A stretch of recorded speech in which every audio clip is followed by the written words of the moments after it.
Chegamos ao nosso último capítulo do livro A Vida no Outro Mundo, de Caibar Schutel. Considerações imortalistas. A inviolabilidade das leis da natureza constitui um dos mais belos princípios do Espiritismo. Só mesmo a verdadeira filosofia poderia proclamar essa verdade, afastando para bem longe os seus ensinos todo o caráter miraculoso que o sectarismo invoca quando quer fazer prevalecer ideias errôneas, sem base demonstrativa e sem o amparo de argumentos lógicos para se poderem manter de pé. De fato, as leis da natureza são invioláveis, ninguém as pode aniquilar. Inacessível a todas as investidas, são invulneráveis as mais poderosas forças, submissas somente à vontade suprema, que as estabelecem com onisciência e perfeita previsão da sua ação sábia e benfazeja. Elas permanecem e permanecerão, fruto do fiat lux do Verbo que tudo fez e criou. Não há, portanto, milagre, nem sobrenatural nos fatos, no que se vão desenvolvendo às nossas vistas, por mais assombrosos nos pareçam.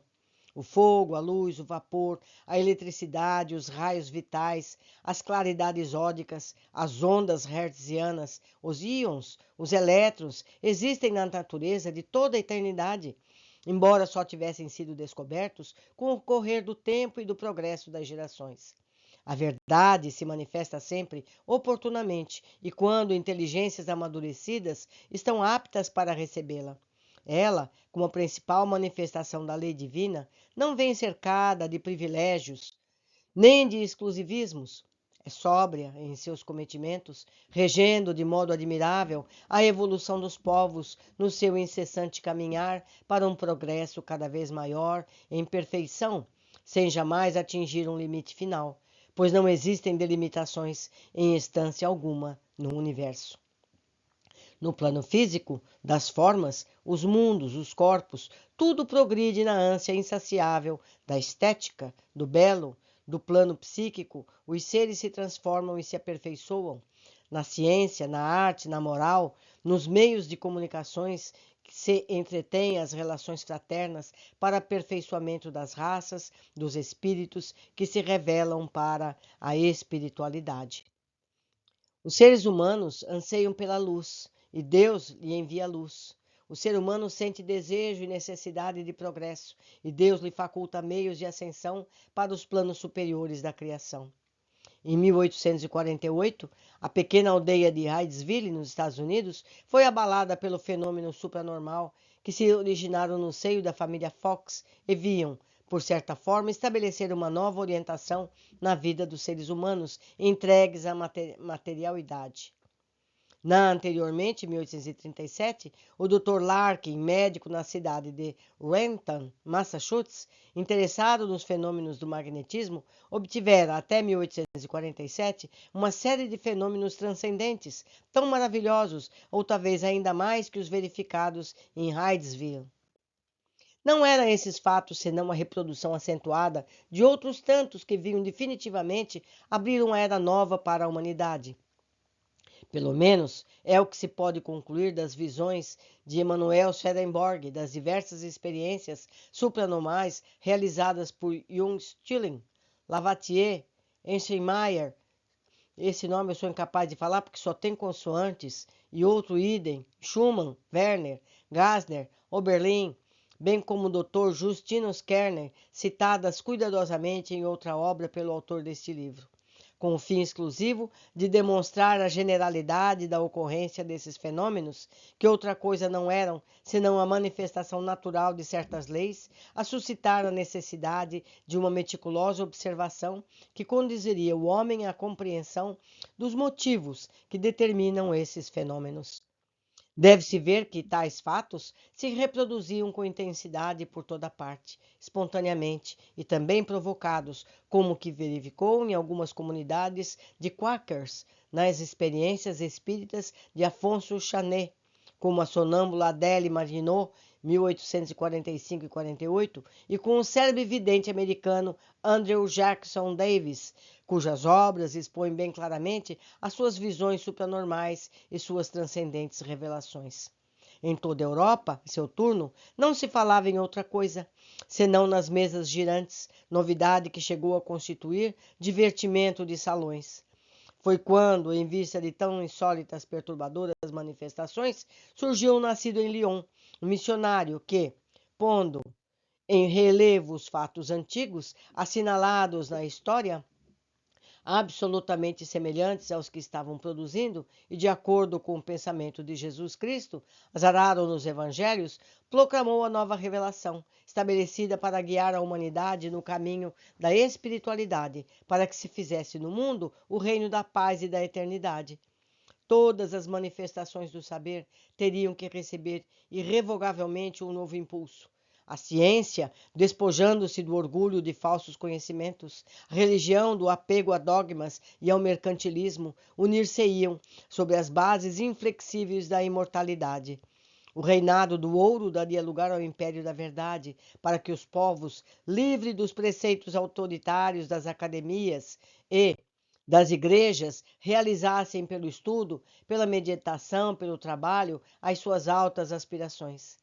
Esse trabalho másculo de desvendamento espiritual, verdadeiro deslumbramento para nós outros, que jazíamos nas sombras da ignorância, esta codificação dos novos ensinos, que abrangem todos os ramos do conhecimento humano, não podia prescindir da ação de uma inteligência robusta, acima de todas as inteligências terrestres, caracterizada pela sobriedade, capacidade de altos raciocínios, pela humildade a par da sabedoria e elevada moral.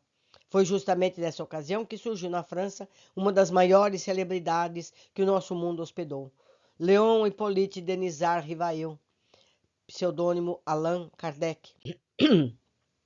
Com aquela lógica, clareza e concisão que as suas obras revelavam, o grande missionário tornou-se maior expoente da verdade que o mundo precisava receber para a transformação e redenção de seus habitantes. Aí estão seus livros, onde os leitores poderão, à semelhança do sedento, imergir os lábios no cálice do vinho novo, para se desfazerem das concepções obsoletas do passado, preparando-se para surtos grandiosos das amenas regiões da vida eterna. O que se nota de extraordinário em todas as ocorrências verificadas, desde o alvorecer dos fenômenos que vieram despertar a humanidade, imersa em letargo, é que entre tantos sábios de nomeada e tantos sábios rabinos, a escolha da revelação da doutrina que os fatos demonstraram, recaísse num homem que, embora portador de tantos como tantos outros de diplomas, não ostentasse as insígnias acadêmicas conferidas aos sábios do mundo. Neste, como em tantos outros exemplos, parece prevalecer o ditame do Mestre Jesus, segundo o qual Deus revela seus conhecimentos aos humildes e o esconde dos sábios orgulhosos. Pois não é verdade que as manifestações psíquicas vêm de eras imemoriais e se têm reproduzido no mundo em todos os tempos, referendadas por todos os códigos sagrados, e que não existe uma só família em todas as cidades e países que ignore esses fenômenos, cujas narrativas passam de pais a filhos como herança de valor? Não é verdade que essas manifestações têm despertado os filósofos para o estudo do problema da sobrevivência? Não é verdade que a ideia intuitiva das religiões sacerdotais, que ensinam a crença da imortalidade, é devida a esses fatos que têm sido constados em todas as igrejas? Pois se assim tem sido em todos os tempos, em todos os países, por que não nos veio dos mestres dos povos, dos guias das almas, a explicação desses fenômenos, a causa dessas manifestações? Por que essa nova revelação não foi transmitida por intermédio das igrejas oficiais e oficiosas que se jactam da posse absoluta da verdade e se dizem os únicos expoentes autorizados, únicos pontífices da palavra de Deus? A história religiosa responde perfeitamente a essas interrogações. A revelação do Sinai, a revelação cristã seriam, porventura, veiculadas pelas igrejas daqueles tempos? Qual o papel representado pelo farisaísmo, saduceísmo na face da revelação cristã? Qual a influência do brahmanismo na face da revelação de Buda? Vemo-lo escrito nas páginas da história. Sempre que a humanidade tem que receber mais uma luz, seja no terreno religioso, seja no científico, o Senhor, em vez de se prevalecer de sacerdotes e de acadêmicos, se pontificam na região da ciência e utiliza-se, ao contrário, de pessoas absolutamente estranhas e alheias às doutrinas convencionais e dogmáticas. Parece até que a sentença de Jesus Cristo, não se põe vinho novo em odres velhos, tem, nesses casos, peremptória confirmação. Ou seja, não se põe conhecimento novo em cabeças velhas, pessoas que já têm cristalizado seus conceitos. Essa confirmação é tão categórica que chega a ver o despeito de ciências humanas, ou antes, seus corifeus têm manifestado contra as novas verdades que nos tiraram a imobilização do círculo vicioso de que eles têm feito permanecer na humanidade. Outro tanto se pode dizer das religiões oficializadas, em festa em todos os tempos, as novas descobertas e as verdades novas. É de admirar que o mesmo acontecesse ao Espiritismo, que é a mais ampla revelação que a humanidade tem recebido. É de estranhar que Deus não quisesse também, desta vez, revelar a sua palavra ao mundo, como aconteceu outras vezes, por meio de sábios e de sacerdotes, mas que escolhesse em sua indefectível justiça? E quem não vê que essas revelações são progressivas, as últimas corroborando os preceitos das primeiras e trazendo um complemento característico de mais elevado ensino, em virtude das circunstâncias do progresso que a humanidade tem realizado? Eu não vim derrogar a lei e os profetas, disse o Cristo, mas sim dar-lhes cumprimento.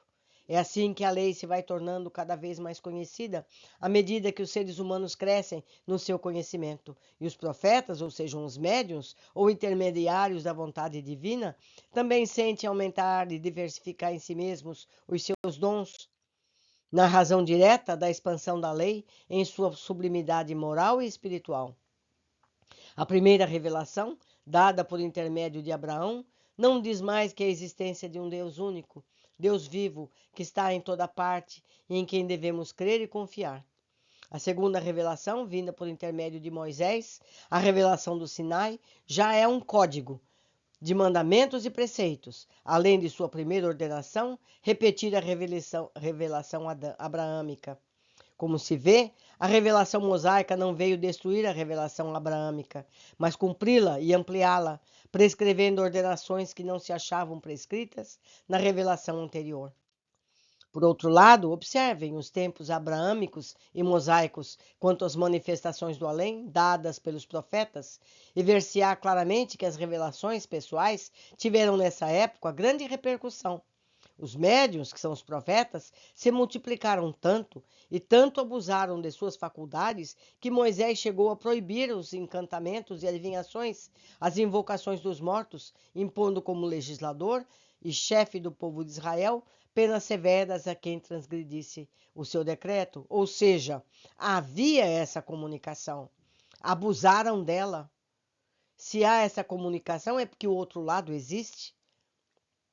Não deve ser negado. Não podemos nós também fazer disso um abuso? Continuando, a lei se completa sempre com os profetas, e os profetas não podem exorbitar a lei. Têm que submeter-se a ela. Os encantamentos, as adivinhações, invocações dos mortos, para fins de que se utilizavam os médiuns populares daqueles tempos, eram práticas contrárias à lei do Decálogo, essencialmente politeístas, iam de encontro ao preceito de amor e adoração a Deus vivo, Deus uno, bem como infringiu as demais preceitos do Decálogo referente ao amor ao próximo. Os fins especulativos e supersticiosos visados pelos mistificadores, praticados então como ainda hoje, por pessoas sem critério e despidas de todo o sentimento do bem, é que determinaram a proibição. A lei manifesta-se sempre pelos profetas, e assim há mistificadores da lei. Há profetas de mentira, que semeiam pelo mundo o erro, a desarmonia, a incredulidade. Foi o que levou também o apóstolo João a recomendar severamente: examinai se os espíritos vêm de Deus, porque muitos falsos profetas têm aparecido no mundo. E continuam aparecendo, não é, meus amigos? Poderia, a seu turno, haver lei sem profeta? O que era Moisés quando recebeu a lei do Sinai? que papel desempenhou seu Salvador dos israelitas, senão o de profeta? Todas as manifestações da vontade divina, seja nas artes, nas ciências, na religião, têm os seus profetas, porque, como disse o apóstolo, Deus fala aos homens pelo homem. O espírito do profeta está sujeito ao profeta. Em Elias e Eliseu, vemos o exemplo dessa doutrina em Cristo Jesus e Paulo. Salienta-se também esse princípio. Já não sou eu mais quem vive, mas Cristo que vive em mim e tudo realiza. Mas a revelação não parou no Sinai. As suas luzes deviam ampliar-se, intensificar-se, porque a religião, como dissemos, é progressiva. Cerca de 2000 anos depois da explosão no Sinai, uma nova e mais intensa luz brilhou na Palestina, irradiando-se depois pelo mundo todo. Já havia nascido em tosca alfombra e crescia no tugúrio humilde, aquele que, alheio a todas as congregações religiosas, empunharia o facho divino para iluminar a revelação mosaica e cumpri-la, pois não vinha revogá-la, mas aumentar-lhe a intensidade do clarão, desde que já era mais acentuada a madureza da humanidade. De Moisés em diante, a despeito da proibição, os profetas de Deus não cerraram seus lábios, e outra coisa não fizeram, senão chamar a atenção da humanidade da terra para as coisas dos céus. Cada página do Velho Testamento confirma nossa asserção. Em todas elas observam fenômenos metapsíquicos de natureza diversa, bem como se salientam magnificamente os dons mediúnicos de que eram dotados aqueles homens que resistiam como verdadeiros heróis à guerra tremenda que eles moveram, os grandes da sua época, os sacerdotes do seu tempo. Leia-se a história dos próceres da verdade religiosa. Ezequiel, Daniel, Isaías, Eliseu, Elias, desterrem-se a Bíblia. Desenterrem-se a Bíblia dos escombros dogmáticos e dos mistérios que a retém, desconhecida do povo, e ver-se-á que essa luz, que brilha atualmente no Espiritismo, não é mais do que aquela pequena chama que teria de estender-se mais tarde e abranger o mundo inteiro. O advento do cristianismo tem absoluta paridade com a época atual, de 80 anos a esta parte. Hoje, 124 anos, pois a codificação kardeciana data de 1857, ano da publicação do Livro dos Espíritos, na qual os espíritos, como hoje, tudo fazem para positivar as manifestações mediúnicas, intelectuais e de efeitos físicos que se alastram e hão de desenrolar-se, justificando as palavras do percussor. Os tempos são chegados, preparai as veredas do Senhor, porque os vales serão nivelados e os outeiros arrasados. A vida do Cristo, do nascimento à morte, é uma série ininterrupta de manifestações proféticas, ou seja, mediúnicas, que revelam bem claramente a missão do Filho de Deus. Essa singular individualidade personifica perfeitamente a lei e os profetas, pois, talvez, por essa razão, que para dar conhecimento categoricamente de seus principais discípulos, subiu ao alto do monte e num apelo supremo, lhes fez aparecer-se as duas principais figuras que representavam os maiores expoentes da lei e dos profetas, Moisés e Elias, para servirem de testemunhos vivos à sua singular missão.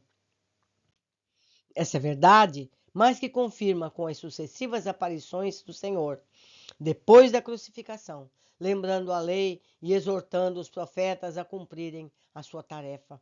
E convém não esquecer, de passagem, o prenúncio dado pelo próprio Cristo de uma revelação ainda mais ampla, cuja missão, sob a égide do Espírito de Verdade, do Espírito Consolador, isso está em João 14, 26, seria relembrar, fazer cumprir a revelação messiânica e ensinar-nos todas as coisas, dado que não seriam compreendidos naquela época, ensinos mais elevados, mais complexos do que se haviam sido ministrados por Jesus. Aí está a nova revelação, a revelação espírita, desempenhando esse dever, esclarecendo a humanidade e proporcionando-lhes fatos extraordinários, admiráveis fenômenos, tal como os que se deram motivo de inúmeras obras do Espiritismo e da parapsicologia.